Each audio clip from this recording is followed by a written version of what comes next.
हरतालिका तीज के दिन ये 5 काम जरूर करना चाहिए। नंबर 1, इस दिन महिलाओं को स्नान के बाद नए कपड़ा पहनने चाहिए। उसके बाद महिलाओं को अपने हाथ पर मेहंदी रचानी चाहिए और संपूर्ण श्रृंगार करना चाहिए। नंबर 2, इस दिन व्रती महिलाओं को काले या सफेद रंग के कपड़े नहीं पहनना चाहिए।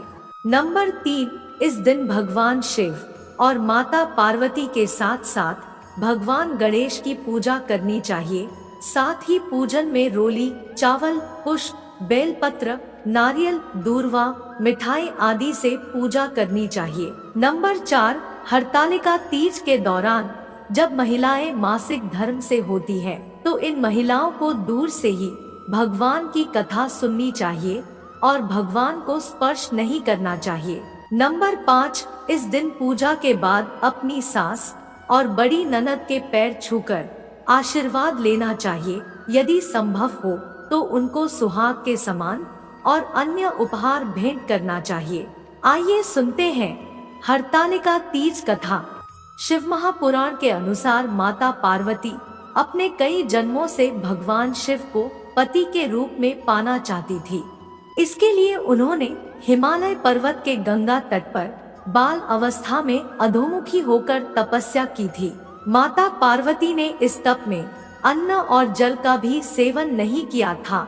वह सिर्फ सूखे पत्ते चबाकर ही तप किया करती थी। माता पार्वती को इस अवस्था में देखकर उनके माता पिता बहुत दुखी रहते थे। एक दिन देवऋषि नारद भगवान विष्णु की तरफ से पार्वती जी के विवाह के लिए प्रस्ताव लेकर उनके पिता के पास गए।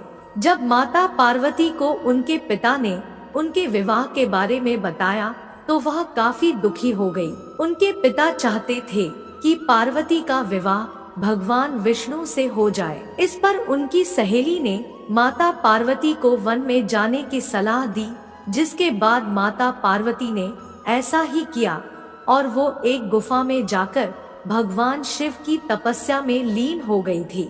भाद्रपद शुक्ल पक्ष की तृतीया के दिन माता पार्वती ने रेत से शिवलिंग को बनाया और शिव जी की स्तुति करने लगी। इतनी कठोर तपस्या के बाद भगवान शिव ने माता पार्वती को दर्शन दिए और उन्हें पत्नी रूप में स्वीकार कर लिया।